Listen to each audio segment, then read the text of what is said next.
Welcome back. Get comfortable and settle in for another journey into the strange and forgotten corners of history. On this channel, we turn the darkest, weirdest, and most uncomfortable parts of the past into relaxing documentary bedtime stories you can listen to before sleep. So dim the lights, grab a blanket, and tonight, we're going back in time to explore how people survived without toilets for thousands of years. You wake up before sunrise, not because of an alarm clock. Those do not exist yet. You wake up because the ground is cold, your back hurts, and something nearby is making a noise that sounds suspiciously large. Welcome to prehistoric life. You are a hunter-gatherer living thousands of years before toilets, plumbing, sewer systems, air fresheners, or the tiny peaceful moment where modern people scroll on their phones in the bathroom pretending they are just taking a minute.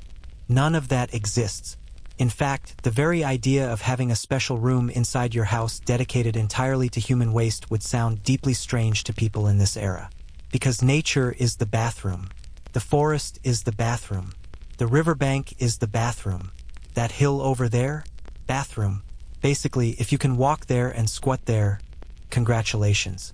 Civilization has not yet complicated the process. And honestly, for a very long time, this actually worked pretty well. That is because humans at this point are not packed into giant cities. They are not stacked on top of each other breathing the same air and throwing waste into the same water supply. There are just small groups of people moving constantly across huge landscapes. Maybe 20 people, maybe 40, rarely much more. Compared to modern cities, prehistoric humans are spread out like tiny drops in an ocean of wilderness, which means nature has room to deal with the mess. You and your group move often. Camps are temporary. Waste stays behind while humans keep traveling. Rain washes things away. Soil breaks things down. Animals scatter the remains. Sunlight kills bacteria. Nature quietly handles the cleanup crew. Very efficient. Very low budget. Very little paperwork. So early humans do not really think about sanitation the way we do. There are no bathroom schedules. No sewer maintenance. No angry plumber arriving at your cave asking why someone flushed animal bones again. Instead, survival is focused on much bigger problems. Food, weather, predators, infections, not becoming dinner for something with larger teeth than you. If you survive all of that, then congratulations, you can probably figure out where to poop. And yet, even in these early times, humans are smarter than people often imagine. They may not understand germs yet, but they absolutely understand disgust. That feeling is ancient. You know the instinct immediately. Do not sleep near waste. Do not drink dirty water. Do not eat where animals rot. Do not squat too close to camp unless you want everyone deeply upset with you. These are not scientific discoveries yet. They are survival instincts, and humans learned them by watching nature itself. Animals were probably some of the first sanitation teachers.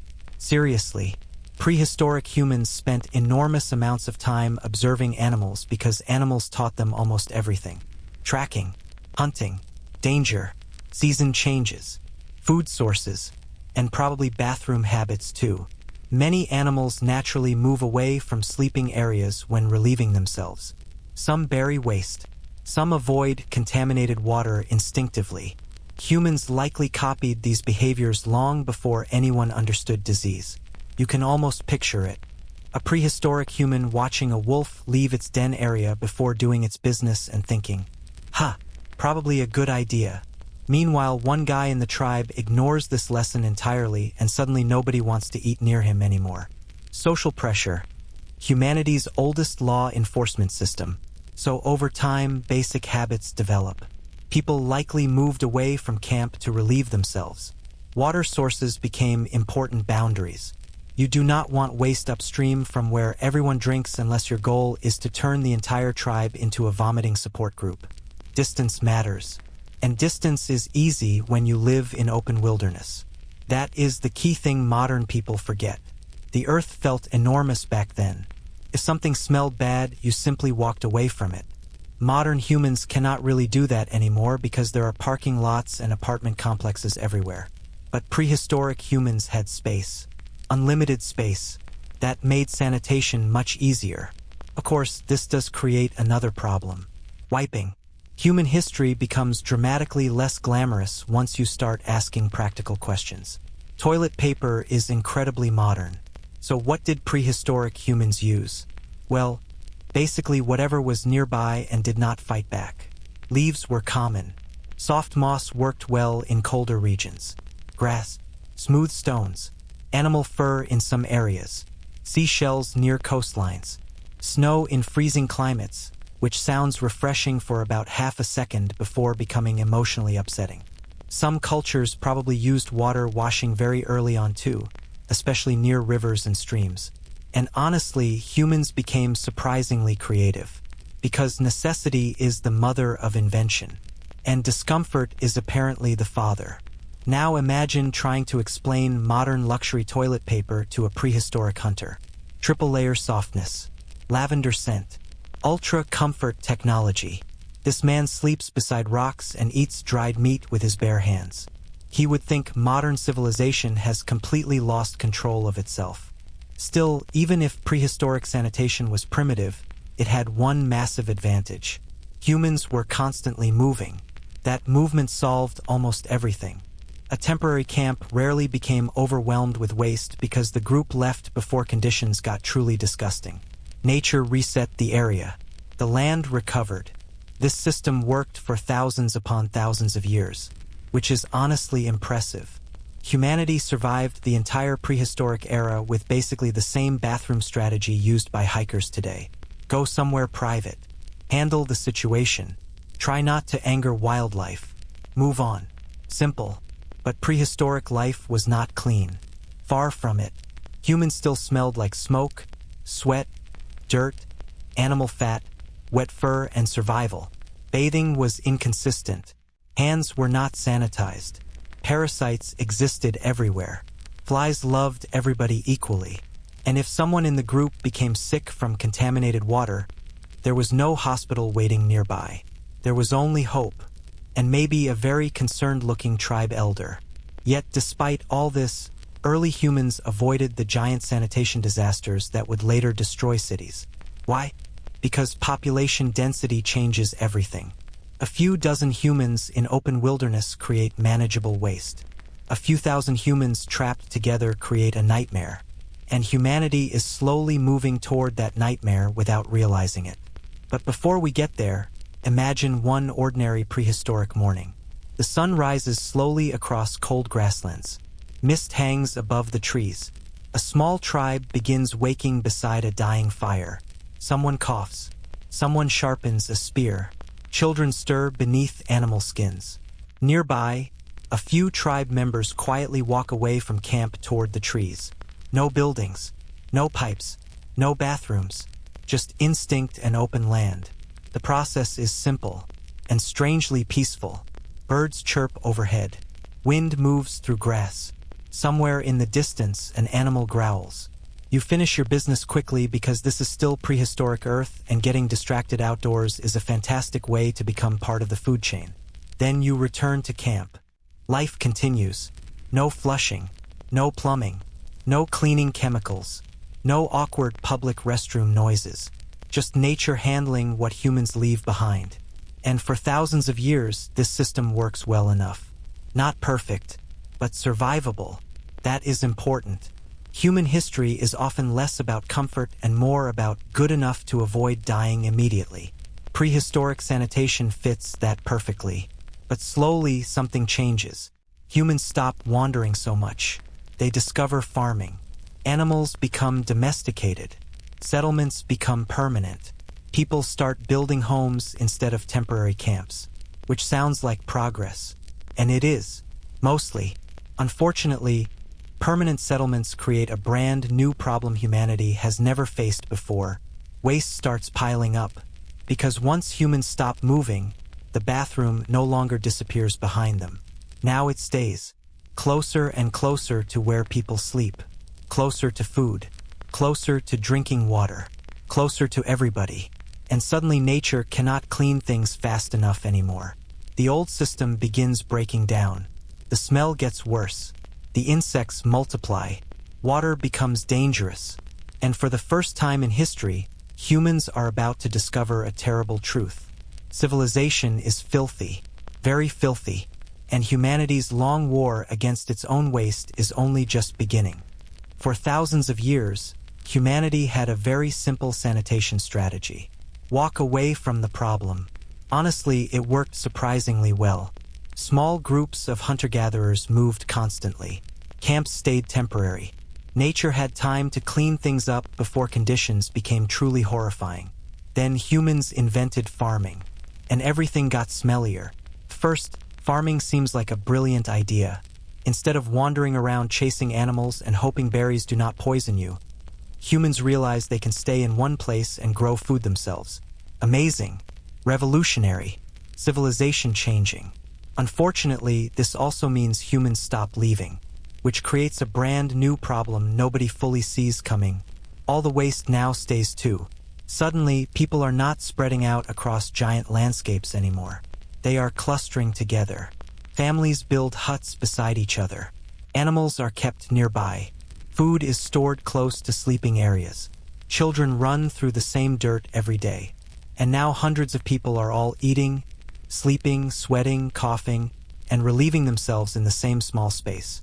This is the beginning of the sanitation nightmare. Imagine waking up in one of the first farming villages around 8,000 years ago. The morning air is cold and damp. Smoke rises from cooking fires. Dogs bark somewhere nearby. Goats scream for reasons only goats understand. People are already awake grinding grain, feeding animals, carrying water, and arguing about something incredibly ancient and human, like whose chicken wandered into whose area again. At first glance, it looks peaceful. But then your nose notices something. The smell. Not one smell. Layers of smells. Smoke, wet dirt, animal dung, rotting food scraps, sweat, standing water, and underneath all of it, human waste. Because early villages do not have plumbing. They do not have sewer systems. They barely even have roads. Most people simply dump waste somewhere nearby and hope distance solves the problem. But distance becomes harder once everybody lives together. That is the issue. Hunter-gatherers could walk away from yesterday's mess. Farmers wake up beside it, every single day. And as villages grow larger, things get worse very quickly. Waste begins collecting around homes, near paths, near storage areas, sometimes frighteningly close to water supplies. People throw scraps outside. Animals roam freely. Rain turns everything into thick mud mixed with things you absolutely do not want mixed into mud. The village floor itself slowly becomes dangerous. And nobody fully understands why sickness spreads. They only know something feels wrong. Children get ill more often. Water sometimes tastes strange. Flies gather everywhere. The smell becomes constant. Not strong enough to shock people anymore. Just permanent, which may honestly be worse. Human beings can adapt to almost anything, even living inside a giant biological mistake. And remember, these villages are not clean wooden fantasy towns from movies. They are rough, crowded, noisy, messy. Animals wander between homes because livestock is valuable and nobody is building luxury barns yet. Chickens peck through garbage piles. Pigs root through waste. Dogs chew on things that should never be chewed. Meanwhile, humans are trying to cook, sleep, and survive in the middle of all this. The ground itself becomes contaminated over time, especially after rain. Rain is one of civilization's first great enemies, because rain moves everything. Human waste washes through pathways. Animal dung spreads into puddles. Contaminated water seeps closer to where people drink. Suddenly, the village is not just dirty. It is biologically aggressive. And nobody knows about bacteria yet. That is important. Modern people hear contaminated water and immediately think, bad idea. Early humans do not have microscopes or germ theory. They cannot see disease. So when sickness spreads, explanations become strange. Maybe evil spirits. Maybe angry gods. Maybe bad air. Maybe curses. Nobody suspects tiny invisible organisms because invisible organisms are very rude scientifically. Instead, humans rely on instinct again. and instinct keeps pointing toward one obvious conclusion. Filth seems dangerous. They may not understand exactly why, but they notice patterns. Places with standing waste smell worse. Places with dirty water create more illness. Too many people packed together creates problems. Civilization is accidentally teaching humanity a brutal lesson. Humans are messy animals. And the larger the settlement becomes, the harder that mess is to ignore. Soon villages begin developing unofficial waste zones. Areas farther from homes where garbage and waste can be dumped.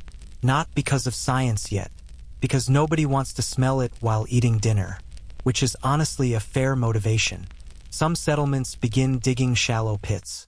Others dump waste into rivers, which sounds clever for approximately 5 minutes before everybody downstream becomes extremely unhappy. And this is where one of humanity's oldest bad habits begins. Solving sanitation problems by moving them somewhere else. A strategy we continue using for thousands of years with incredible confidence. Now imagine walking through one of these early farming villages after several seasons of growth. The pathways are narrow. Mud sticks to your feet.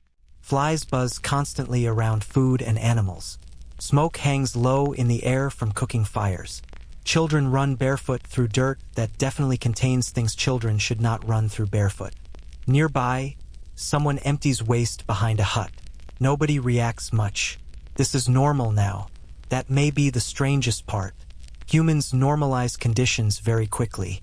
The smell that would horrify a modern visitor becomes everyday background life for the people living there. Your brain adapts because it has to. Otherwise, civilization would drive everyone insane immediately. And despite all these problems, farming villages are successful. Very successful. That is why they spread everywhere. Food becomes more reliable. Populations grow. Communities become stronger. People begin specializing in jobs instead of spending every waking second searching for survival. This is the beginning of civilization itself, which means civilization and sanitation problems are born together. They are basically twins. The moment humans build permanent settlements, waste becomes a permanent challenge too. And unfortunately, early villages are learning sanitation lessons through suffering. If water becomes contaminated, people get sick. If waste piles too close to homes, insects multiply. If drainage is poor, disease spreads faster. These lessons are slow, ugly, and very smelly. But humans are clever. Eventually someone notices an important idea. Maybe waste should move away from people instead of sitting beside them. A revolutionary concept. Truly groundbreaking. And so early drainage systems begin appearing. Very primitive at first. Simple trenches dug into the earth. Small channels designed to carry rainwater and waste away from living areas. Nothing fancy. No elegant engineering yet. Just humans desperately trying to stop villages from becoming giant disease puddles. Still, even basic drainage changes things. Water flows better. Some waste moves away from homes. Villages become slightly more survivable. Not clean. Never confuse ancient civilization with cleanliness, but slightly less horrifying. And honestly, that counts as progress in early human history. You can almost imagine the first villager seeing water successfully carry waste away from camp and thinking, "We may actually survive this," then immediately stepping into mud mixed with goat dung. Because civilization improves slowly, very slowly. Another huge problem comes from population growth. Hunter-gatherer groups stayed small naturally because food was limited. Farming changes that. More food means more babies. More babies become more adults. More adults create more waste. And suddenly villages become crowded enough that old habits stop working entirely. You cannot simply walk a little farther from camp anymore because camp now stretches everywhere. The space between humans shrinks. The smell grows. And sanitation slowly becomes one of civilization's biggest invisible battles. Though people do not yet realize how important it will become. At this point in history, humans still think survival depends mostly on food, weather, and war. But hidden beneath daily life is another force shaping civilization, where all the waste goes. It sounds ridiculous now, But entire cities later rise and collapse around sanitation problems. Empires will spend fortunes building sewers. Diseases will kill millions because of contaminated water. Some societies will solve sanitation better than others and become healthier because of it. But right now, humanity is just beginning the journey. And the journey smells terrible. Picture the village at sunset. Smoke drifts across the huts. Animals settle for the night. People gather around fires eating grain and roasted meat. Children laugh somewhere in the distance. At first glance, civilization seems beautiful. But nearby, stagnant water gathers beside waste pits. Flies swarm in fading light. The muddy pathways hold layers of filth built up over years. And beneath the peaceful sounds of the village, something dangerous is quietly growing. Because humans have finally stopped moving. And nature can no longer clean up after them fast enough. That is the trade humanity makes for civilization. Comfort increases. Food improves. Communities grow stronger. But the dirt stays. The waste stays. The smell stays. And for the first time in history, humans are beginning to understand a terrifying truth. Building civilization is easy. Keeping it clean is the hard part. Humanity now has a problem. Actually, several problems. Villages are growing larger. People are staying in one place longer. Waste is piling up faster than nature can erase it. Rivers are becoming suspicious. Streets are becoming muddy disasters. And the smell?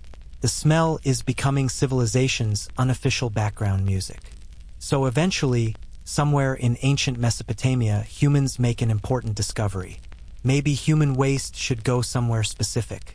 A shocking idea. Revolutionary, honestly. This is Mesopotamia, the land between the Tigris and Euphrates rivers. The place many historians call the cradle of civilization. Writing develops here. Cities develop here. Laws develop here. And apparently some of the first toilets too, which honestly deserves more respect than it gets. Because while kings were building temples and scribes were inventing records, somebody also had to solve the deeply important question of where everyone was supposed to poop. Ancient Mesopotamian cities were crowded compared to earlier villages. Thousands of people lived together inside mud brick settlements packed tightly along narrow streets, which meant the old strategy of just walk somewhere far away was no longer practical. There was no far away anymore. Everything smelled like people. So wealthy households began creating primitive toilet spaces inside their homes. Not luxurious bathrooms. Do not picture marble sinks and fluffy towels. Think more. Small brick or wooden seats positioned over pits or clay drainage systems. Very simple.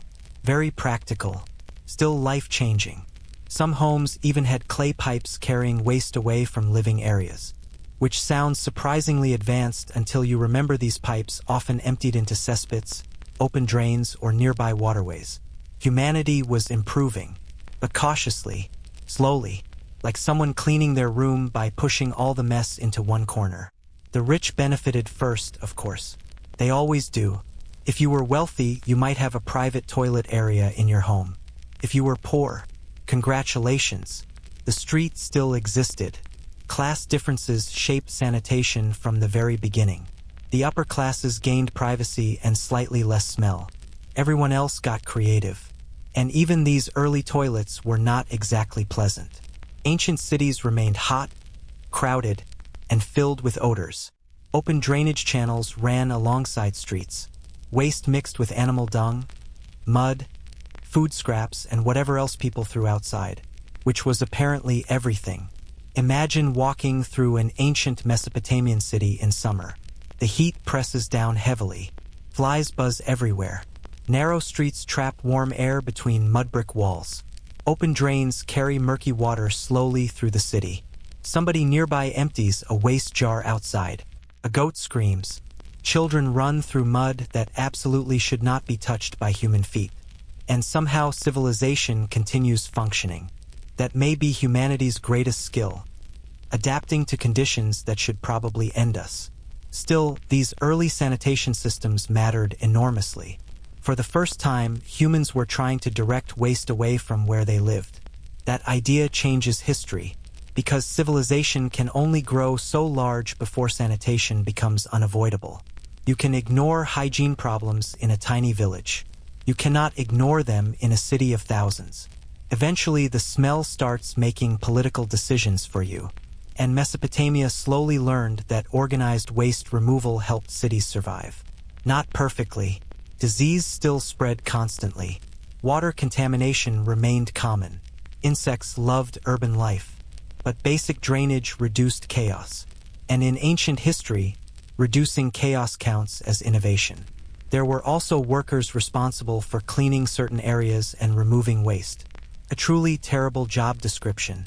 Imagine explaining your career to someone. What do you do?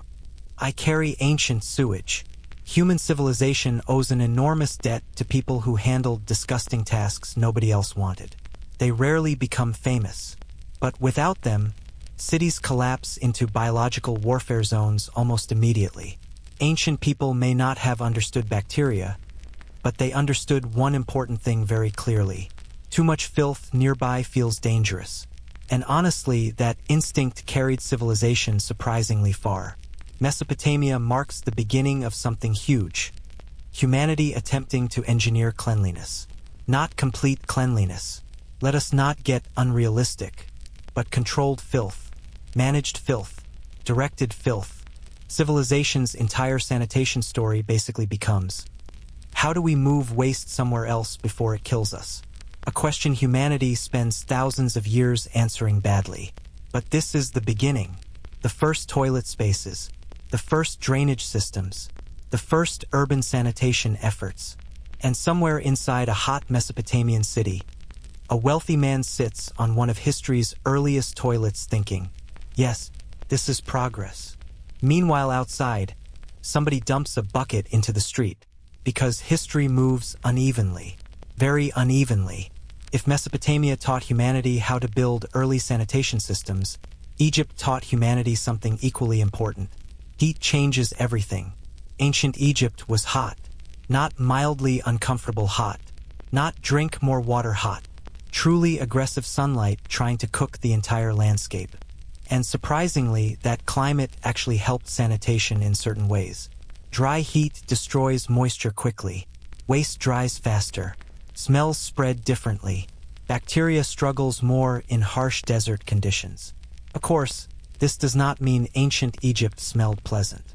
Let us remain historically honest. Humans plus animals plus crowded settlements still create enormous amounts of filth. But Egypt's environment shaped sanitation differently than wetter regions. Many Egyptian homes used simple toilet setups involving wooden stools placed over containers or pits filled with sand. Yes, sand. Which honestly makes sense when you live beside one of the world's largest deserts. The sand absorbed moisture and helped reduce odor. Primitive but clever. And because Egyptians valued cleanliness heavily in religious life, washing became culturally important. Priests bathed frequently. The wealthy used oils and perfumes. Many people rinsed themselves regularly in the Nile or with stored water. Again, not modern hygiene. But compared to some later civilizations, ancient Egypt looked surprisingly organized. Still, there was one enormous problem: the Nile River. The Nile gave Egypt life. Provided water, farming, transportation, trade, food, everything. But when huge populations live beside one river, sanitation becomes risky very quickly. Waste often ended up near the same water people used daily. And during flooding seasons, contamination spread more easily. Imagine the stress. Your drinking water is also connected to everybody's cooking, bathing, washing, animals, and waste disposal. One bad mistake upstream and suddenly the entire community is having a very unfortunate week. Yet Egyptians adapted. They developed drainage channels. They organized settlements carefully. Wealthier homes separated living spaces from waste areas better than poorer homes. Servants often handled cleaning duties for elite households. Which means even in ancient times, rich people discovered the magical power of making sanitation someone else's problem. Some things never change. Picture an Egyptian noble waking at sunrise. Golden light spills across the Nile. Servants prepare water for washing. Perfumed oils sit nearby. Inside the home, a simple toilet chair stands above sand or a container designed to collect waste neatly. Outside, workers clean pathways before the heat becomes unbearable. It sounds almost elegant. Then you remember that beyond wealthy homes, crowded districts still struggle with trash, insects, animals, and sewage. Civilization always contains two stories, the polished version and the real version. And the real version usually smells worse. Ancient Egypt survived because it balanced cleanliness, climate, and organization better than many early societies. Not perfectly, but effectively enough to support one of the longest-lasting civilizations in human history, which means somewhere beneath the pyramids, temples, and golden treasures was another invisible achievement. They figured out how to keep millions of people from drowning in their own filth. Honestly impressive. The Romans looked at sanitation and decided, what if bathrooms were social events? Which is already a dangerous sentence. Ancient Rome built some of the most advanced sanitation systems in the ancient world. Aqueducts carried fresh water across huge distances. Massive sewer systems ran beneath cities. Public baths became cultural centers. And public toilets? Public toilets became strangely communal. Very communal.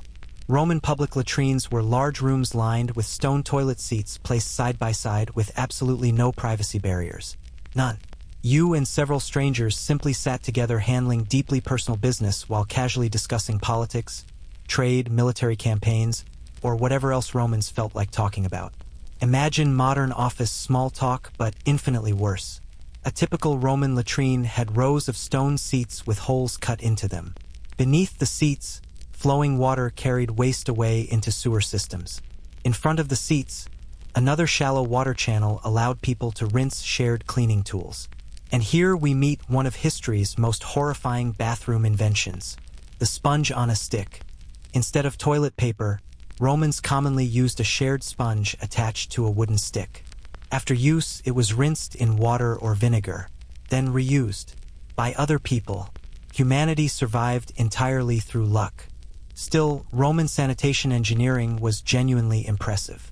The Cloaca Maxima, one of Rome's massive sewer systems, helped drain waste and stormwater away from the city. Some Roman homes even had private toilets connected to drains. Fresh water constantly flowed through parts of the city. Compared to many ancient civilizations, Rome felt advanced almost beyond belief. And yet, Roman toilets were still terrifying. The smell alone must have been unbelievable. Warm enclosed rooms filled with human waste, damp stone, and poor ventilation. Sewer gases built up underground, sometimes dangerously. There are even stories of methane buildup causing sudden bursts of flame beneath toilets. Imagine dying because your bathroom exploded. History remains committed to chaos. Then there were the rats. Large ones. Rome's sewer systems created perfect environments for pests. Underneath the elegant engineering lived entire underground ecosystems feeding on civilization itself. And despite all this, Romans treated public toilets almost casually. People gathered there, talked there, relaxed there. Business deals probably happened there. Nothing says economic empire quite like negotiating taxes beside 20 men using the bathroom simultaneously. But Roman sanitation reveals something important. Civilization had reached a new stage. Humans were no longer just surviving waste. They were engineering around it, building systems for it, managing it at enormous scale. And that changed cities forever. Because once you can move water and sewage effectively, cities grow larger, denser, more powerful. Rome's sanitation systems helped support one of the largest urban populations in the ancient world. Without those systems, the city might have collapsed beneath its own filth much earlier. Still, even Rome could not fully defeat sanitation problems. Disease remained common. Water contamination still happened. Public hygiene was inconsistent. And shared sponge sticks remain one of humanity's darkest collective decisions. But compared to what comes later in medieval Europe, Rome almost looks civilized beyond imagination, which is honestly one of history's strangest twists. Modern toilet paper is one of those inventions people barely appreciate. It just sits there quietly in the bathroom, Soft, reliable, emotionally supportive. Nobody throws a party for toilet paper. Nobody writes songs about it. And yet, if it suddenly disappears for 3 days, civilization immediately starts panicking like raccoons trapped inside a grocery store, which tells you everything you need to know. Because for most of human history, toilet paper did not exist. Not the soft white rolls people know today anyway. Humans spent thousands of years improvising, and some of those improvisations were difficult. Now, before we continue, remember something important. People in the past were not stupid. They used what existed around them. If you lived in a forest, you used forest materials. If you lived near water, you used water.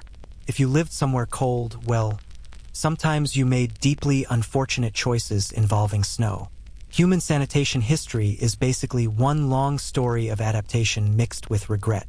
Let us begin with one of humanity's oldest wiping tools: leaves. Simple, natural, widely available, and honestly not terrible depending on the leaf.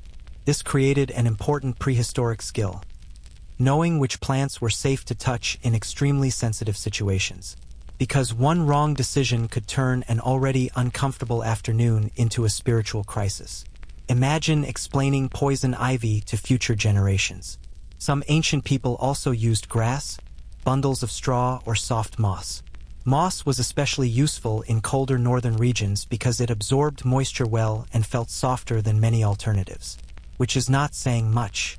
Better than sharp rocks is not exactly luxury. Still, humans adapt. They always do.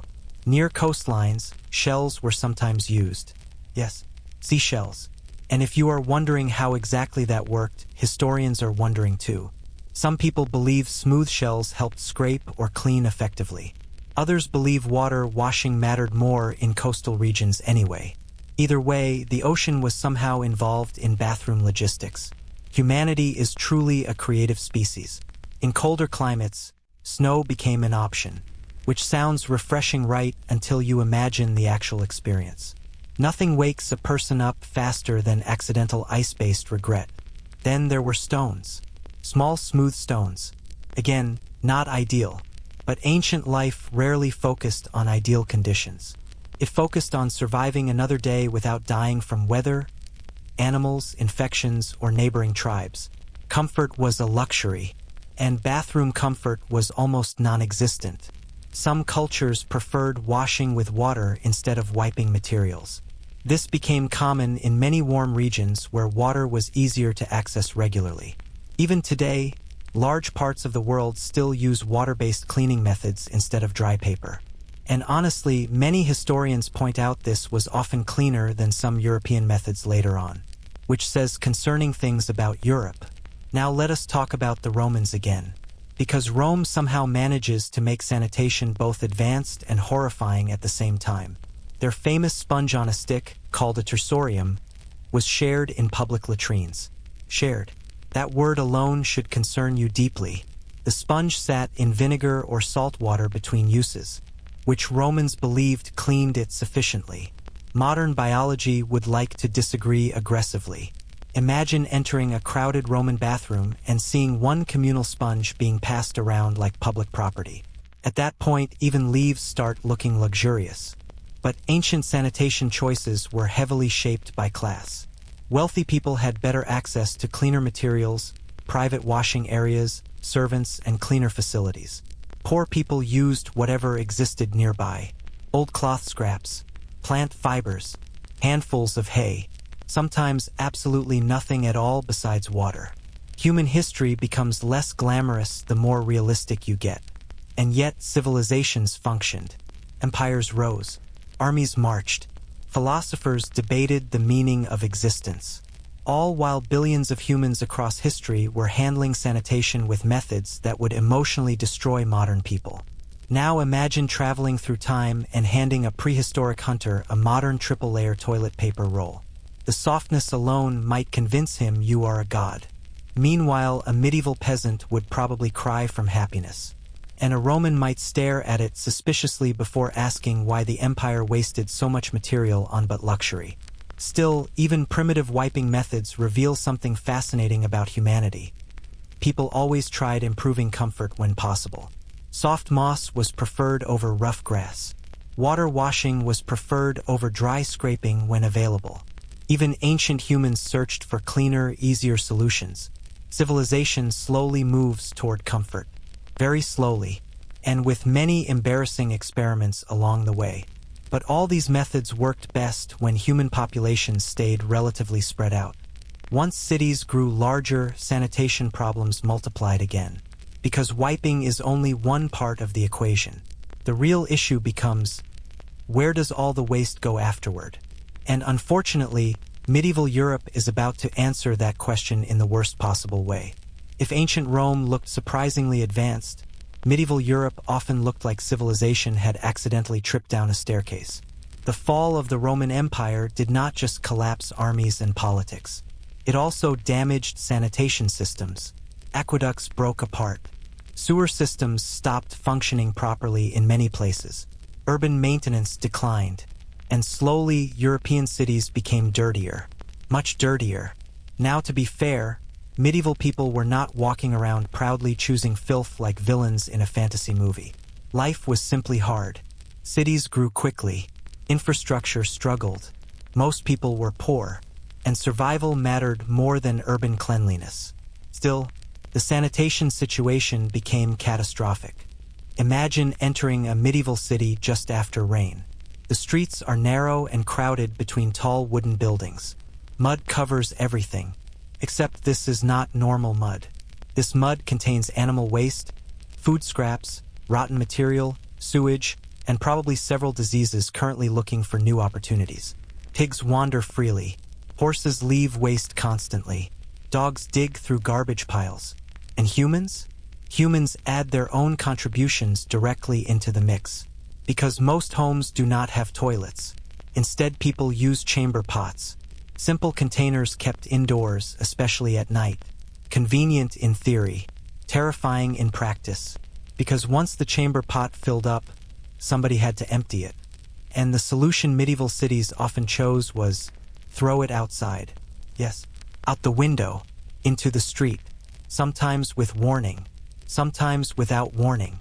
In parts of medieval Europe, people shouted something similar to Gardaloo before dumping waste below, which roughly translates to, look out, unpleasantness is incoming. Imagine peacefully walking through town and suddenly hearing medieval airborne danger announcements from above. Urban life was exciting. The smell alone must have been overwhelming. Rotting garbage, open sewage, animal dung, smoke from fires, human waste baking under sunlight. Narrow streets trapped odors between buildings until entire cities developed permanent biological atmospheres. And insects absolutely loved it. Flies swarmed everywhere. Rats multiplied rapidly. Fleas spread between animals and humans constantly. Disease flourished in crowded conditions. Though medieval people still did not fully understand why. They often blamed bad air, divine punishment, or mysterious forces. Which honestly made some sense because the air genuinely smelled evil. Water contamination became one of the biggest dangers. Many cities dumped waste into nearby rivers. Unfortunately, those same rivers often supplied drinking water, which is not ideal from a survival perspective. Entire communities slowly poisoned themselves without realizing it. And because medieval cities were densely packed, illness spread quickly once it arrived. Yet life continued. Markets stayed busy. Church bells rang daily. Children played beside contaminated streets because children throughout history possessed supernatural confidence. People adapted because adaptation is what humans do best. Still, medieval Europe was clearly struggling against sanitation itself. The larger cities became, the worse conditions grew, especially during warm summers. Imagine standing inside a crowded medieval street in July. Heat presses downward. Flies cover butcher stalls. Waste runs slowly beside pathways after recent rain. Somebody empties a chamber pot nearby. A horse adds fresh contributions immediately afterward. And somehow a bakery still tries selling fresh bread 20 feet away. Civilization is deeply committed to pretending everything is normal. Now, not every medieval town was equally filthy. Some cities attempted regulations. Certain areas created waste pits. Street cleaners existed in larger urban centers. But sanitation systems remained inconsistent and often ineffective. And one terrible problem connected everything together. People lived incredibly close to their waste. That constant exposure shaped medieval health in ways nobody fully understood yet, which becomes especially horrifying during plague outbreaks. Because once disease entered these crowded, unsanitary environments, cities became death traps frighteningly fast. Humanity was learning a brutal lesson. Civilization without sanitation becomes dangerous. Very dangerous. And medieval Europe was about to experience just how dangerous it could become. When modern people imagine castles, they usually picture something majestic. Towering stone walls, royal banners waving dramatically, noble feasts, crackling fireplaces, maybe some heroic music playing in the background. What they usually do not picture is the smell, which is unfortunate, because medieval castles smelled unbelievable. And not in a pleasant old building kind of way. More in a thousands of people trapped inside a giant stone shoe kind of way. Castles were military fortresses first. Comfort came second, sometimes very distant second. Stone walls trapped moisture. Rooms had poor ventilation. Animals often lived nearby or even inside outer sections. Food storage, cooking smoke, sweat, wet clothing, and human waste all mixed together into one unforgettable atmosphere. And castles had another major problem. They were crowded. Servants, soldiers, nobles, guests, workers, animals. Everybody packed tightly inside thick stone walls, especially during winter or wartime, which meant sanitation became extremely important. Unfortunately, medieval sanitation was still medieval sanitation. So castles developed their own toilet solution, the garderobe. A garderobe was basically a toilet shaft built into castle walls. You sat on a wooden or stone seat, and your waste dropped downward through a vertical chute. Simple, efficient, horrifying. Sometimes the waste landed in pits below, sometimes directly into moats, which means certain castle moats were less beautiful defensive water feature and more gigantic medieval sewage soup. History ruins fantasy very quickly. Now imagine being the poor worker assigned to clean these waste pits. There are jobs throughout history that deserve immediate sympathy. This is one of them. And while garderobes helped move waste away from living spaces slightly, they did not eliminate smell. Not even close, especially during summer, or sieges. Sieges made everything worse.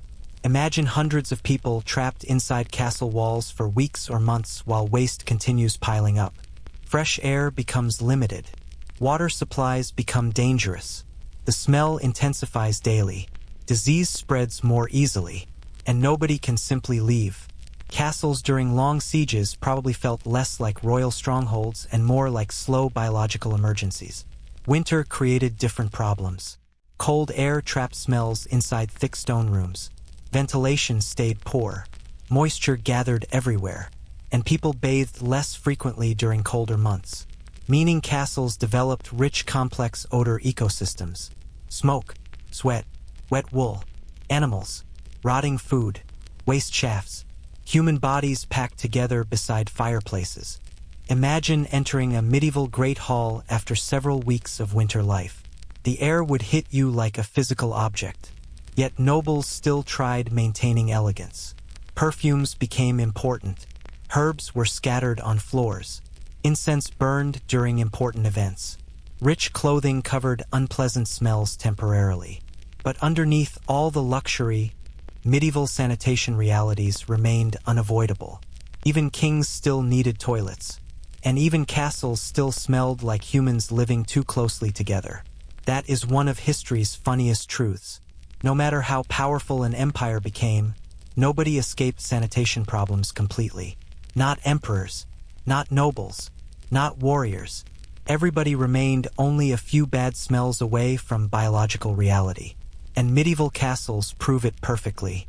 While kings sat above castle toilet shafts pretending life was glorious, ordinary peasants faced a much simpler reality.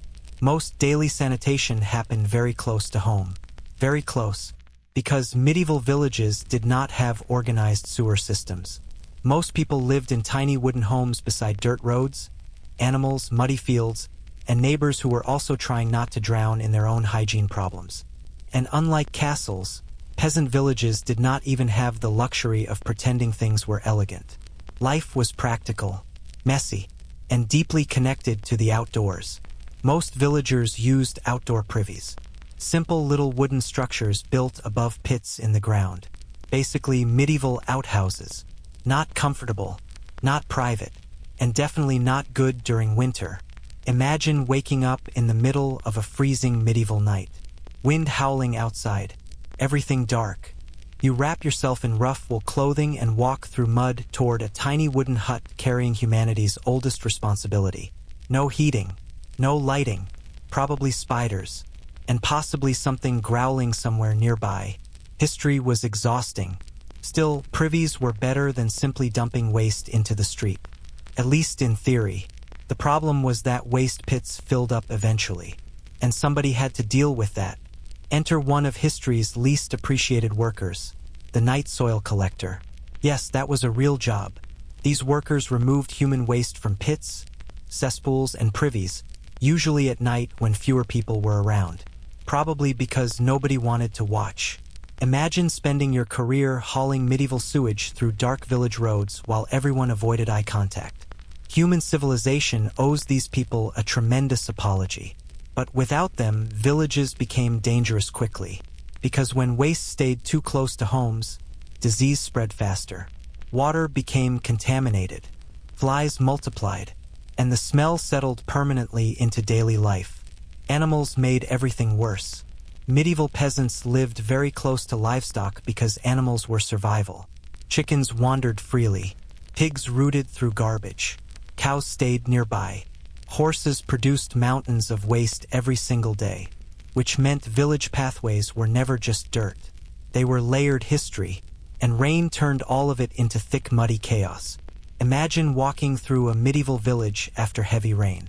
Your shoes sink into wet ground immediately. Except again, this is not normal mud.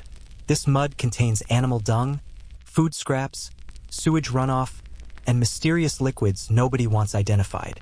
Children run through it anyway because children across history have always been biologically fearless.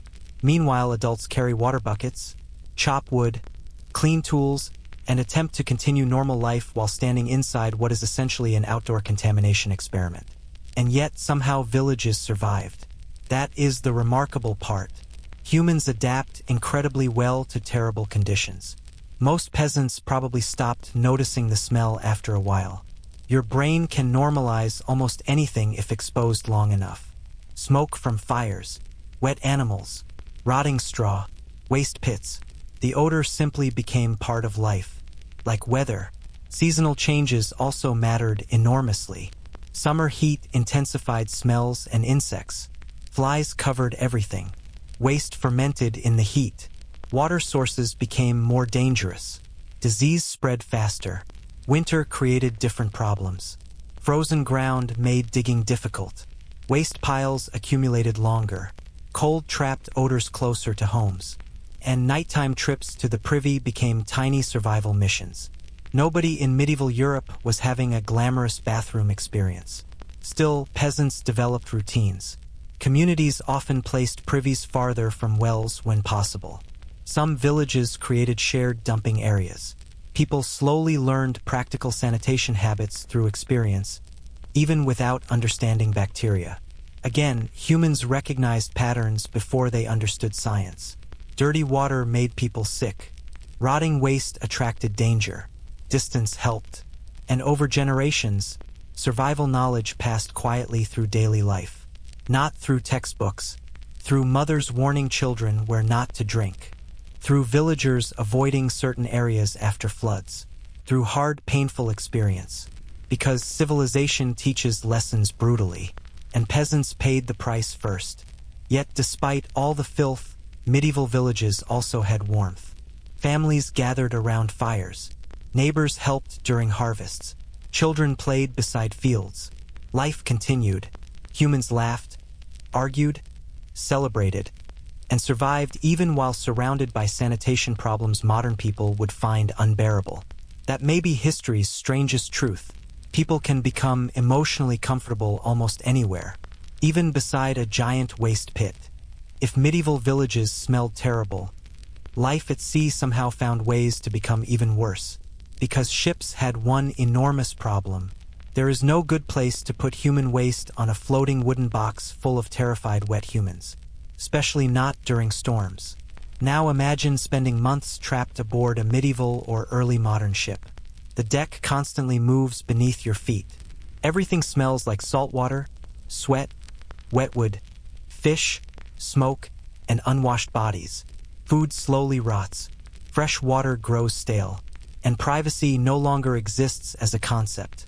Welcome to maritime sanitation. Most ships handled bathroom needs in brutally simple ways. You either leaned over the side or used a bucket. That is basically the system. On many ships, sailors relieved themselves from exposed wooden platforms near the bow called heads, which is actually where the modern word bathroom, head, comes from. The idea was simple. Waves below would wash everything away. Efficient. Until bad weather arrived. Imagine trying to balance on a slippery wooden beam above violent ocean waves while the ship pitches like an angry carnival ride. One wrong movement and history suddenly becomes very short. Storms made everything terrifying. Rain soaked the deck. Winds howled endlessly. The ship rolled violently side to side. Meanwhile, dozens or hundreds of sailors still needed to eat, sleep, vomit, and use the bathroom somehow. Buckets became emergency solutions during rough conditions, which sounds manageable until you imagine the smell below deck afterward. Ship interiors were cramped, dark, damp, and poorly ventilated. Men slept packed tightly together. Wet clothes never dried properly. Food spoiled. Rats thrived.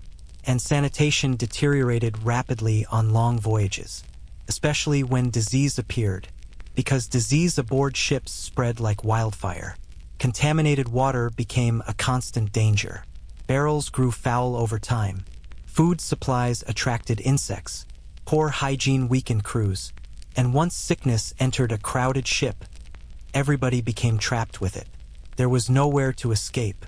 Imagine spending weeks below deck beside coughing, feverish sailors while waves slam endlessly against wooden walls. The smell alone would probably break modern people psychologically within 2 days. Pirate ships were not better. Movies often show pirates as adventurous rebels having exciting ocean fun. Reality smelled much more tragic.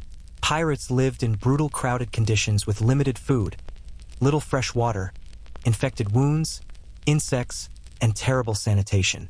Romance disappears quickly once everyone on board smells like wet death and spoiled fish. Naval warships were equally miserable. Hundreds of men trapped together for months created enormous sanitation problems. Buckets overflowed. Waste washed unpredictably across decks during storms. And lower decks became humid biological pressure cookers. Fresh air mattered enormously.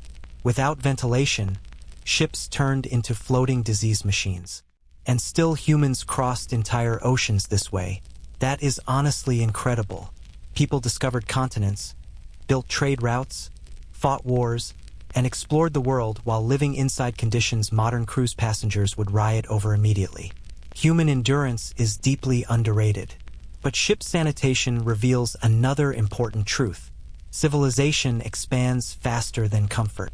Humans mastered oceans before mastering clean bathrooms, which feels historically accurate somehow. While medieval Europe struggled with streets full of waste and airborne chamber pot surprises, parts of Asia were developing sanitation systems that often looked far more organized, especially in China and Japan. Now, this does not mean ancient Asian cities smelled like lavender gardens. Let us stay realistic. Large populations always create waste. That never changes. But some societies managed sanitation more intelligently than others. And one of the smartest discoveries involved something humans usually hate discussing. Human waste could actually be useful, specifically as fertilizer. In ancient China, human waste became part of massive agricultural recycling systems, sometimes called night soil collection. Workers gathered waste from cities and transported it to farms where it fertilized crops. Yes, human civilization survived partly because people realized poop could help grow food. History remains humble, but this system had advantages. Instead of waste piling endlessly inside crowded cities, it was removed regularly and reused productively. Not perfectly safe by modern standards, of course. Disease risks still existed, but compared to simply throwing waste into streets or rivers, organized collection systems helped enormously. Japanese cities also developed cleaner urban habits than many European cities during certain periods. Water washing culture remained important. Bathing became socially valued. Public bathhouses were common, and some urban areas enforced stricter cleanliness expectations. Again, not modern sanitation, but noticeably more organized than medieval European chaos. Imagine walking through parts of Edo period Japan compared to certain medieval European cities. You would still smell smoke, animals, food, crowded humanity. But streets were often cleaner, waste disposal more organized, bathing more common. There was greater awareness that urban cleanliness mattered socially. Meanwhile, medieval Europe was still occasionally throwing chamber pots out windows like civilization had simply given up emotionally. Ancient Asian sanitation systems reveal something fascinating. Human societies do not progress equally. Some solve problems earlier. Some adapt faster. Some recognize practical solutions before others. And sanitation becomes one of the clearest examples. Because clean water, organized waste removal, and regular bathing dramatically improve urban survival. Even before people understand germs scientifically, culture matters, habits matter, organization matters. A society does not need microscopes to notice that cleaner environments usually produce healthier people. And while no ancient civilization mastered sanitation completely, some came surprisingly close compared to others, which becomes even more important once global cities explode in size later on. Because eventually humanity reaches a terrifying realization. If sanitation fails in a massive city, millions can suffer. Ancient Asia understood parts of that lesson earlier than many regions. Not perfectly, but enough to stand out in history. And somewhere in medieval Europe, a man is still emptying a chamber pot into the street while shouting a warning at pedestrians below. Civilization develops unevenly. People often imagine kings and queens living completely different lives from ordinary humans. And in many ways, they did. They had servants, luxury clothing, massive palaces, gold decorations, expensive feasts, soft beds. Meanwhile, peasants were outside losing arguments with mud and livestock every morning. But there was one thing even royalty could never fully escape: human biology. No matter how powerful a ruler became, eventually nature still arrived knocking politely at the royal digestive system. And surprisingly, palace sanitation was often nowhere near as glamorous as people imagine. Take medieval and early modern palaces, for example.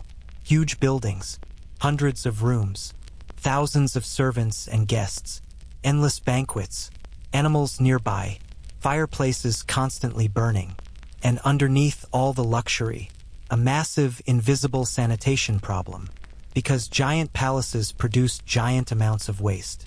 Kings used chamber pots just like everyone else. Yes, actual kings. Imagine ruling half of Europe and still depending on a bucket beside your bed at night. History keeps everybody humble eventually. Of course, royal chamber pots looked fancier. Decorated metal, carved wood, maybe velvet nearby if somebody felt ambitious. But at the end of the day, it was still a container filled with exactly the same thing produced by peasants. Power changes many things. Human digestion is not one of them. Royal servants often handled sanitation duties, which meant somewhere inside every grand palace was at least one deeply exhausted worker carrying noble waste through hallways while pretending this counted as stable employment. These servants cleaned chamber pots, maintained privies, handled waste disposal, and attempted to keep rooms smelling acceptable. A nearly impossible task, because palaces trapped smells surprisingly well, especially during winter. Imagine hundreds of people packed into a massive stone building with limited ventilation. Fire smoke hangs in the air. Candles burn constantly. Food rots slowly in kitchens. Animals remain nearby. People bathe inconsistently. And chamber pots sit in private rooms waiting for servants. The smell became part of palace life. Perfume exploded in popularity partly because of this. Nobles covered themselves in scented oils, flowers, incense, and powders, trying desperately to fight reality itself. Some rooms were filled with herbs purely to mask odors. This was less luxury fragrance and more emergency atmospheric defense. And then there was Versailles, the famous French palace of extreme royal wealth. Beautiful gardens, golden halls, elegant fashion, absolutely terrible sanitation. Despite all its luxury, Versailles struggled enormously with waste management. Thousands of nobles, servants, and visitors crowded the palace daily. Proper plumbing barely existed. People relieved themselves in chamber pots, hidden corners, stairwells, and occasionally places that would deeply upset modern tourists. Some guests reportedly urinated behind curtains because finding proper facilities was inconvenient, which is one way to ruin royal elegance very quickly. Imagine attending a glamorous royal party surrounded by silk clothing and chandeliers, while somebody nearby quietly turns a hallway corner into a biological hazard. History was less classy than paintings suggest. Even during lavish royal feasts, sanitation problems never fully disappeared. Food scraps piled up. Waste removal struggled. Summer heat intensified smells. Flies appeared everywhere. The larger and richer a palace became, the more difficult cleanliness became too, because sanitation scales badly with population. Always. Yet royalty often viewed cleanliness differently than modern people. Bathing habits varied dramatically across periods. Some rulers bathed frequently. Others feared bathing spread illness by opening skin pores, which sounds medically concerning because it absolutely was. So instead of eliminating smells completely, many nobles focused on covering them. Heavy perfume, expensive fabrics, flower petals, incense smoke, all attempting to overpower the truth. Human beings smell like human beings, especially before modern plumbing. Still, royal sanitation slowly improved over time. More advanced privies appeared. Better drainage systems developed. Some palaces experimented with water systems. But no matter how rich civilization became, bathroom problems remained stubbornly human. And honestly, that may be comforting, because beneath crowns and gold furniture, kings still faced the exact same daily reality as everybody else. History equalizes people in strange ways. For most of history, humans treated sanitation like an unpleasant inconvenience. Dirty streets smelled bad. Waste attracted insects. Contaminated water tasted strange. But many people still did not understand the full danger. Then disease arrived, and suddenly sanitation became a matter of survival. One of humanity's deadliest mistakes was living too close to waste without understanding what waste actually carried. Because invisible inside contaminated water and sewage were bacteria, parasites, and diseases waiting patiently for opportunity. Humans could not see them, but they could absolutely feel the consequences. Cities became especially dangerous. Crowded populations plus poor sanitation created perfect conditions for outbreaks. Once disease entered an urban area, it spread rapidly through contaminated water, insects, animals, and human contact. And medieval cities were practically designed for disaster. Narrow streets trapped filth. Waste flowed beside homes. Animals wandered freely. Water sources became polluted constantly. Meanwhile, people packed tightly together behind city walls. It was the biological equivalent of building a campfire inside a fireworks factory. Then came plague outbreaks. The Black Death alone killed tens of millions across Europe during the 14th century. People watched entire neighborhoods collapse. Carts carried bodies daily through streets. Mass graves filled rapidly. Nobody fully understood why it was happening. Some blamed sin. Others blamed poisoned air. Some blamed outsiders, witches, or divine punishment. Fear spread almost as quickly as disease itself. And because medical knowledge remained limited, treatments often became terrifyingly useless. Doctors wore strange masks stuffed with herbs trying to block bad air. People burned perfumes indoors. Others fled cities entirely. Some locked themselves inside homes hoping death would simply walk past politely. It rarely did. Now, to be fair, plague was not caused directly by toilets alone. Rats, fleas, trade routes, crowded cities, and poor hygiene all worked together in catastrophic ways. But sanitation absolutely worsened conditions. Filthy streets and contaminated environments helped disease spread faster and more aggressively. Then came cholera, one of history's most brutal reminders that contaminated water can destroy entire populations. Cholera spreads through water polluted by human waste. And before modern sewage systems, cities constantly mixed drinking water with sewage accidentally, which means people were unknowingly poisoning themselves every day. Imagine living in a crowded industrial city. You feel thirsty. You drink water from a public pump. Days later, you are violently ill. And nobody understands the invisible connection yet. Entire families died this way. Entire neighborhoods. All because civilization had grown faster than sanitation systems could handle. For centuries, humans treated rivers as giant moving garbage bins. Throw waste in. Let water carry it away. Problem solved. Except people downstream also needed that water. History repeatedly demonstrates humanity's ability to create problems for future humans with incredible confidence. Eventually, doctors and scientists began noticing patterns. Certain water sources caused more illness. Cleaner districts suffered fewer outbreaks. Waste and disease seemed connected somehow. This realization changed everything. Slowly, painfully, sanitation transformed from annoying urban issue into public health emergency. Governments finally started paying attention, not because politicians suddenly loved cleanliness, because disease was killing too many people to ignore. Sanitation stopped being optional. It became civilization's survival system. And honestly, humanity learned this lesson the hard way. Millions died before modern sewage, water treatment, and hygiene systems became widespread. Modern people flush toilets casually without realizing how revolutionary sanitation truly is. Clean water quietly saves lives every single day. You rarely notice sanitation when it works. You only notice when it fails. And throughout history, failure often meant death arriving street by street. Disease forced civilization to grow up, because eventually humanity realized something terrifying. You cannot build great cities while drowning in your own waste. At least not forever. By the 1800s, London had become one of the largest cities on Earth. Massive population, industrial factories, crowded housing, busy streets, endless smoke. And underneath all of it, a sanitation disaster so powerful it literally overwhelmed the government with smell. This was the Great Stink of 1858, which sounds almost funny until you realize how unbelievably bad conditions became. London's population had exploded during the Industrial Revolution. Hundreds of thousands of people flooded into the city searching for work. But sanitation infrastructure failed to keep up. Old cesspits overflowed. Sewage poured into streets and drains.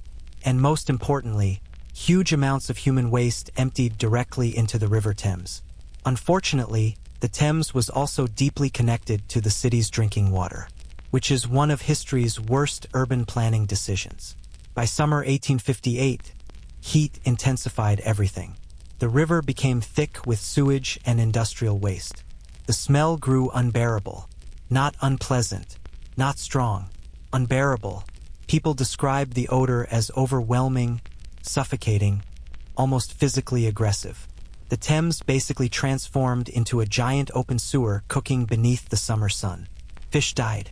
Water turned foul. The smell drifted across the entire city. And eventually it reached Parliament itself. Now this is important. Poor people had suffered sanitation horrors for centuries. But once wealthy politicians personally started gagging near the river, suddenly sanitation became extremely urgent. Funny how history works. Members of Parliament reportedly soaked curtains in chemicals and lime trying to block the smell entering government buildings. It did not help much. Imagine trying to run an empire while the air itself attacks your senses. People crossing bridges held cloth over their faces. Workers nearby became sick constantly. River traffic suffered, and cholera outbreaks had already terrified the population repeatedly. London could no longer pretend sewage was somebody else's problem. The city was drowning in waste. Literally, this crisis forced action. Engineer Joseph Bazalgette designed an enormous modern sewer system to redirect sewage away from central London. Miles and miles of underground tunnels. Massive engineering projects. Huge investments. At the time, some people complained about the cost, which feels incredibly human. Do we really need expensive sewers? Ask civilization currently marinating in its own river sewage. Yes. Yes, you do. Bazalgette's sewer system became one of the most important public health projects in modern history. Disease rates improved dramatically afterward. Water quality slowly recovered. London became more survivable, and cities around the world began realizing modern sanitation systems were absolutely essential. The Great Stink changed urban history because it proved something unavoidable. Civilization cannot outgrow sanitation. No amount of wealth, industry, politics, or empire can protect a city if basic waste management collapses. Eventually, the smell reaches everyone, even Parliament, especially Parliament. After thousands of years of chamber pots, shared sponges, castle holes, and emotionally damaging public latrines, humanity finally moved towards something revolutionary: the modern flush toilet. Honestly, it took long enough. Now, early versions of flushing systems had existed before. Ancient civilizations experimented with flowing water and drainage in different ways. But the modern toilet, as we know it, really began developing between the 16th and 19th centuries. And surprisingly, one of the first recognizable flush toilet designs came from a man named Sir John Harington in the late 1500s. Yes, human sanitation history eventually reaches a point where inventors start designing specialized poop machinery for royalty. Civilization had peaked. Harington created a flushing toilet for Queen Elizabeth I. It used water to push waste away through pipes. Simple idea. Massive consequences. Unfortunately, the design did not spread widely yet. Why? Because the real problem was not the toilet itself. It was everything connected to it.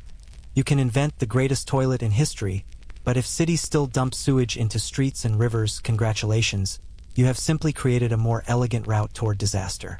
Modern sanitation required entire systems: pipes, water supply, sewers, drainage, engineering, maintenance, and most cities were not ready for that yet.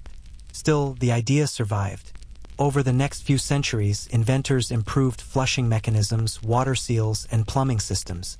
One of the biggest breakthroughs was the S-shaped pipe beneath toilets, which helped block sewer gases from rising back into homes. An incredible achievement for humanity and noses everywhere. Because before that, indoor toilets sometimes connected people directly to sewer smells strong enough to spiritually damage a person. Industrialization helped accelerate everything. Cities became larger. Disease outbreaks became more terrifying. Governments finally realized sanitation infrastructure mattered more than pretending poor neighborhoods did not exist. Clean water systems expanded. Modern sewers spread beneath cities. Indoor plumbing slowly became possible. And suddenly, bathrooms changed forever. Imagine being one of the first people to experience a proper indoor flush toilet after a lifetime of chamber pots and outdoor privies. It must have felt magical. You press a lever. Water appears. Everything disappears. No bucket carrying. No midnight winter walks. No smell sitting beside your bed. No rats staring at you during vulnerable moments. True civilization. Of course, early toilets still faced resistance. Some people distrusted indoor plumbing. Others complained about costs. And many poorer families continued using old sanitation methods for decades because modern plumbing was expensive. Progress always arrives unevenly. Rich neighborhoods usually gained improvements first. Poorer districts waited longer. But slowly, incredibly slowly, the modern bathroom became normal. One pipe at a time. One sewer at a time. One flush at a time. And honestly, few inventions changed human life more dramatically. Not just comfort, survival. Modern toilets reduced disease, improved water quality, increased privacy, and transformed urban life completely. Human civilization became cleaner, healthier, and more stable because waste could finally disappear safely. Which sounds obvious now, but for most of history, human waste never really disappeared. It just moved somewhere nearby. The flush toilet changed that relationship forever. Humanity had spent thousands of years losing wars against sanitation. Now, finally, it was beginning to win. Even after toilets improved, humanity still faced another ancient challenge. What exactly are we wiping with? Because remember, for most of history, people improvised. Leaves, moss, rags, corn cobs, seashells, shared sponges that should probably be classified as biological weapons. Human civilization had tried everything. Then eventually modern toilet paper arrived, and somehow became one of the greatest quality of life upgrades in history. Early paper itself existed in China long before Europe adopted widespread paper production. Historical records suggest some forms of paper were already being used for hygiene in parts of China over 1,000 years ago. Meanwhile, Europe was still aggressively committed to uncomfortable alternatives. History develops unevenly. By the 1800s, commercial toilet paper finally began appearing in more recognizable forms. At first, it was expensive. Not everyone could afford dedicated paper purely for bathroom use, which honestly makes sense when paper itself once required significant labor and production. Many families still used newspapers, magazines, catalogs, or scraps instead. Imagine reading yesterday's news in a deeply unfortunate context. Entire generations grew up treating old paper products as emergency bathroom supplies. And honestly, some companies accidentally became famous partly because their catalogs were soft enough for people to save. Human economics takes strange turns. Eventually, toilet paper became mass-produced and widely available. Rolls appeared, softness improved, advertising exploded, and suddenly companies began marketing bathroom comfort like it was luxury technology. Extra soft, ultra-absorbent, gentle. Ancient humans would hear these phrases and assume modern civilization had completely lost perspective, which maybe it has.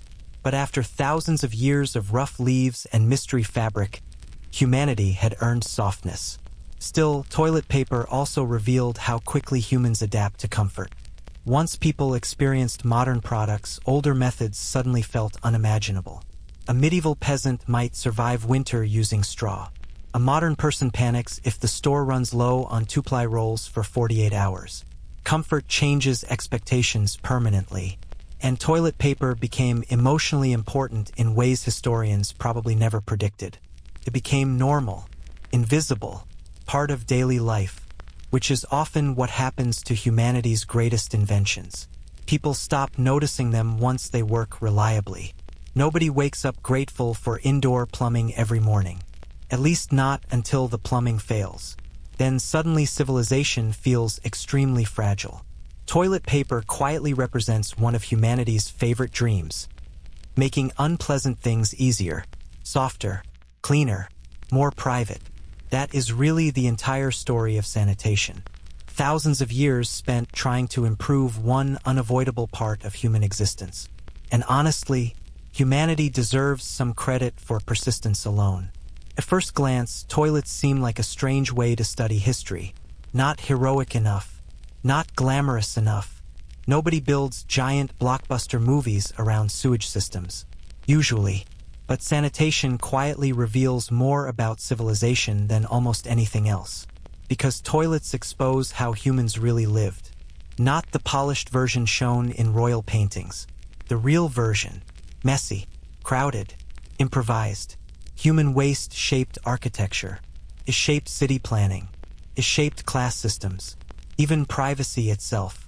For most of history, privacy barely existed during sanitation. Romans sat together in public toilets, casually discussing politics. Medieval families shared chamber pots inside tiny homes. Servants handled noble waste directly. Entire cities lived surrounded by smells modern people would consider unbearable. The modern idea of a private clean bathroom is actually incredibly recent and deeply luxurious. Ancient sanitation also reveals inequality everywhere. The rich almost always gained cleaner facilities first. Private latrines, servants, running water, better drainage. Meanwhile, poor communities remained trapped closer to contaminated streets, overflowing pits, and dangerous water. Sanitation history is partly the history of class. Who gets cleanliness? Who handles waste? Who suffers disease first? Civilization answered those questions unevenly, and sanitation shaped survival more than kings sometimes did. A city with poor waste management became vulnerable to disease outbreaks, contaminated water, and social instability.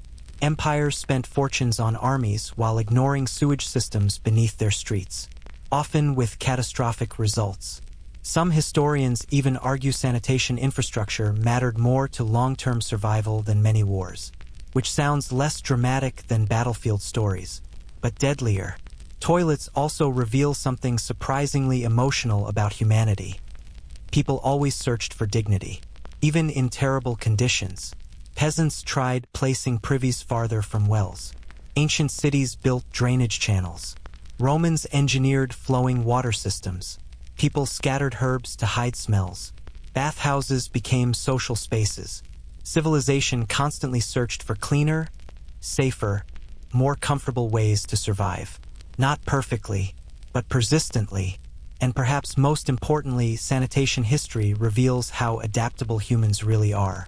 People survived conditions modern humans would consider impossible. Crowded medieval cities, disease-ridden ships, castle waste pits, shared sponge sticks, open sewage rivers. And still humanity continued building civilizations, raising families, exploring oceans, creating art, inventing science, and dreaming about better futures. Humans normalize almost anything. That is both inspiring and slightly terrifying, because it means civilization depends heavily on invisible systems people rarely appreciate. You probably think about sanitation only when something breaks, but ancient history reminds us constantly. Clean water and waste removal are civilization itself. Take them away long enough and everything begins collapsing surprisingly fast. Now comes the uncomfortable truth. Most modern people would absolutely fail at historical sanitation conditions. Immediately, not after a month, not after a week, possibly after one afternoon, because modern humans are deeply dependent on invisible comforts. Clean toilets, soap, running water, sewage systems, ventilation, toilet paper, hot showers, privacy. We treat these things like normal background features of life. History treats them like miracles. Imagine suddenly waking up in medieval Europe. No plumbing, no deodorant, no disinfectant wipes, no automatic flushing, no climate control. The streets smell like animals. Smoke, mud, sewage, and overcrowded humanity. Flies gather everywhere. Water sources look suspicious. Rats move through shadows confidently like they own the city. And honestly, they probably do. Modern people are also psychologically softer about smell. That sounds insulting, but it is true. Historical humans grew up surrounded by stronger odors constantly. Animals lived nearby. Waste remained nearby. Bodies were less frequently washed. Smoke filled homes daily. Their brains adapted. Modern people lose emotional stability if somebody microwaves fish in an office kitchen. Now imagine entire cities powered by biological smells. And then there is privacy. Modern bathrooms are private safe spaces.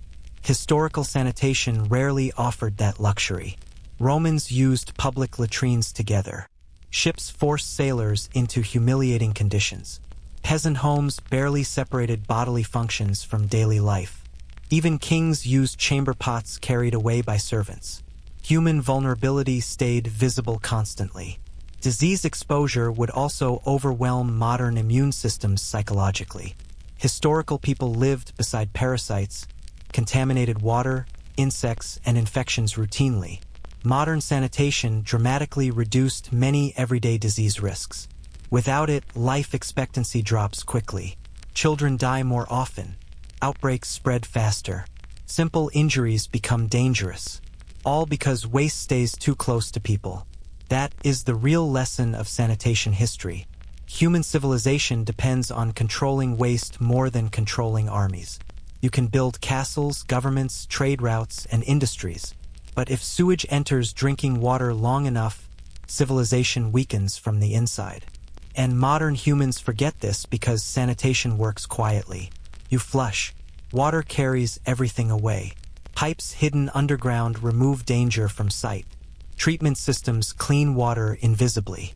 Entire armies of engineers, workers, and infrastructure protect modern life every day without applause. Ancient history reminds us what happens without them. The smell returns. Disease returns. Chaos returns. And honestly, that may be the strangest part of all this. Humanity spent thousands of years struggling desperately against waste. Now modern people barely think about it at all. Which means the greatest sanitation achievement in history may not be the toilet itself. It is the fact that most people never have to notice the system anymore. You flush and forget. History never had that luxury.